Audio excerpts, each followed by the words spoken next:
je me dis, voilà un pays de liberté, égalité, fraternité. Qu'on vante chaque jour au quotidien. On nous apprend que la France, c'est un grand pays. Vous les Africains, vous êtes des dictateurs, on nous fait notre État. Et curieusement, pendant ce temps, en Afrique, on voit nos frères qui sont dans des conneries qu'on appelle la francophonie. Pour défendre les intérêts des Français dans des histoires qui nous concernent, même pas bâtir. On voit dans les pays africains des conneries qu'on appelle l'Institut français. Je ne sais pas pourquoi quoi. Et pendant qu'on est chez eux, ils nous privent de tout avec nos droits. Je dis encore une fois, je dis, tout le temps ici, sur ce plateau, il faut que les Africains prennent leur responsabilité et commencent à dire non à tout ce qui est français. Je dis, ben non, qu'on les chasse partout ces droits-là.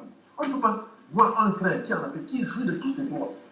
Il paye ses impôts, il paye ses impôts. Donc, on veut couper et tout, et tout, et tout. Et en Afrique, on continue à voir des gens qui sont malades, qui font tout. On nous impose le temps français, ils nous imposent le là, ils nous imposent tout. Non, l'État promettait un temps à ce sport. Dit Bachir, trop c'est trop, l'Afrique ne doit pas compter. 14 pays africains, c'est le coup d'un petit pays comme la France. Des voyous qui imposent ce qu'ils veulent. Tu sais, à 14 pays africains, oui, on en a marre, Bachir. En tout cas, on pourrait dire qu'il y a les Comores également. Tout à fait, on en a marre, on en a marre. Très bien. On en a marre d'ici mots, c'est trop présent en Bandakani. Il faut observer, il faut noter que Pierre Babi n'est pas le seul dans cette situation. Néanmoins, il a pu sortir jusqu'à aller à ce niveau. Mais même les Amazones, nous les avons suivis de partout, elles ont manifesté, on a vu leur dernière manifestation d'ailleurs ici. Parmi elles, il y a beaucoup qui sont aussi traqués, que ce soit par la voie de la justice ou par des petits mécanismes comme celui-là, privation de gaz par-ci et autres. Mon cher Bachir, je voudrais d'abord féliciter la chaîne de solidarité qui s'est mise en place rapidement entre Coabibou, les autres, et je vous prie de m'inscrire dans cette chaîne immédiatement pour lui apporter tout notre soutien. Nous avons tous avec ça. Nous prenons celui de relayer à chaque fois que ce sera nécessaire la situation de notre frère Bali. C'est un héros. C'est un héros. Parce que nous sommes, peut-être, on n'est pas encore en train de bien voir la situation de son nation. Mais moi, je comprends la situation de son nation. Parce que vous avez quelqu'un, là, qui, par son acte, met l'État français devant lui-même. Dans son rapport à ce qu'il appelle le gouvernement de l'État de droit, dans son rapport à ce qu'on appelle les libertés formelles, et vous savez que ça reste un institut politique, consomme le temps. La liberté politique, la liberté politique. Elle comme pas vos États sont des États arrêtés parce que vous n'avez même pas encore garanti les développements des libertés politiques.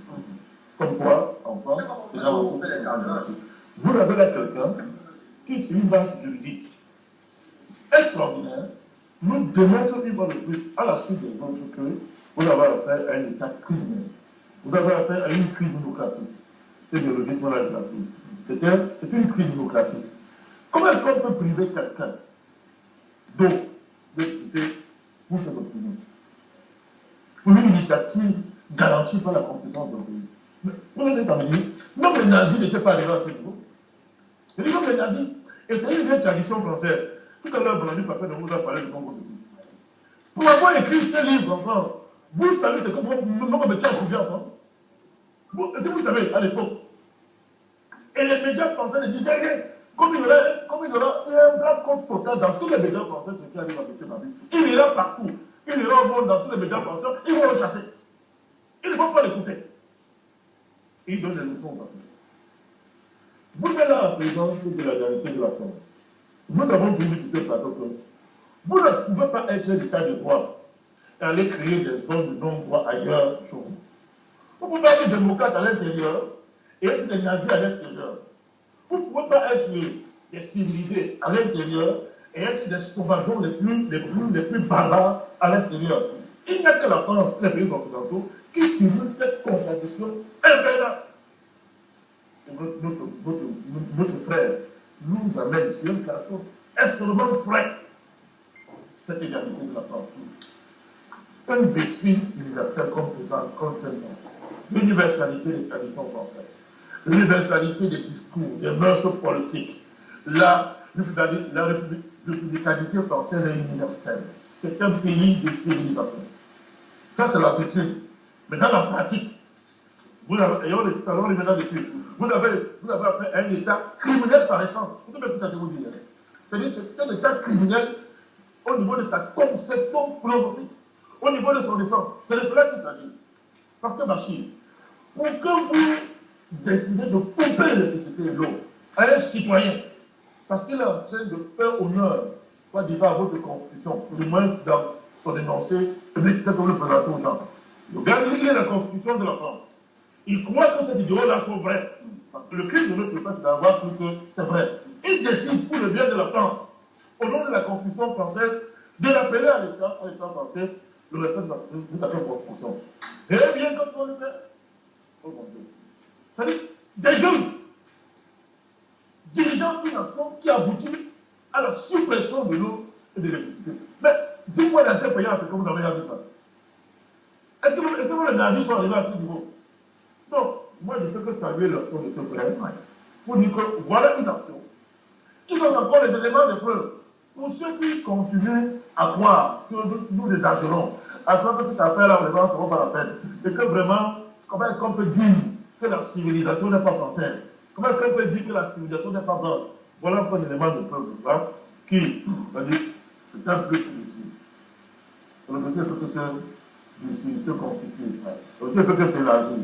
Il aboutira un jour. Alors, on va prendre 2 ou 3 dernières interventions. On équilibre les plateaux et cette fois, on va à Djamena. Professeur Ayongar, comment est-ce que vous réagissez face à de tels actes pour quelqu'un qui est très engagé dans une lutte que vous connaissez très bien et aujourd'hui se trouve dans une telle situation? J'insiste à dire qu'il n'est pas le seul dans cette situation, professeur Ayongar.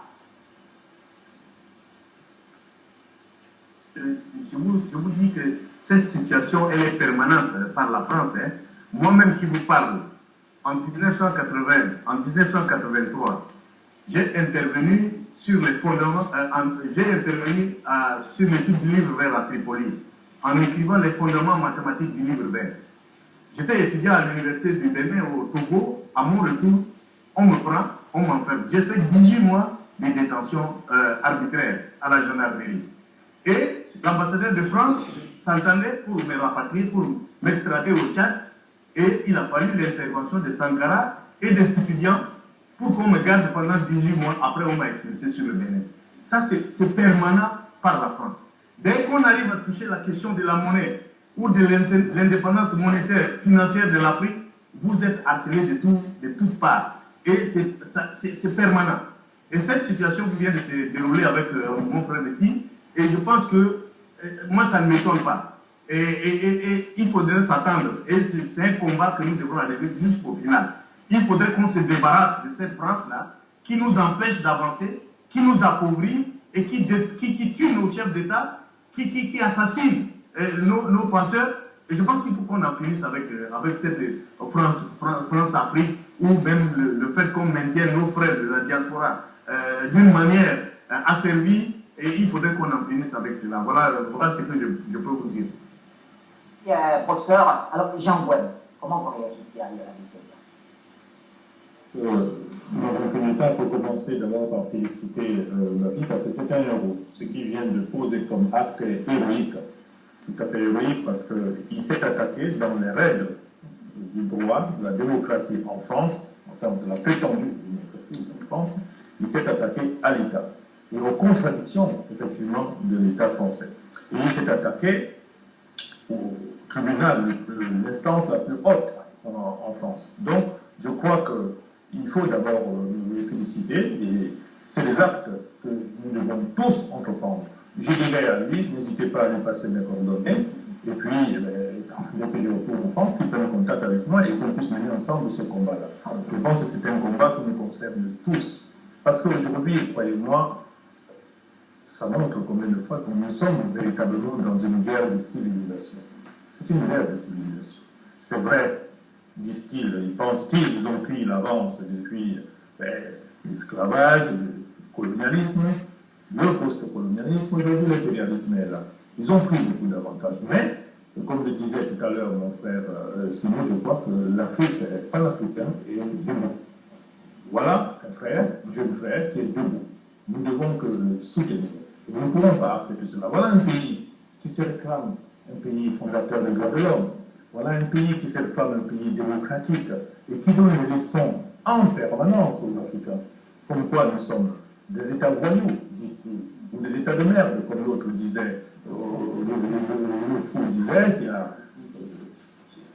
qui se manifeste par des tweets à 1h du matin chaque jour.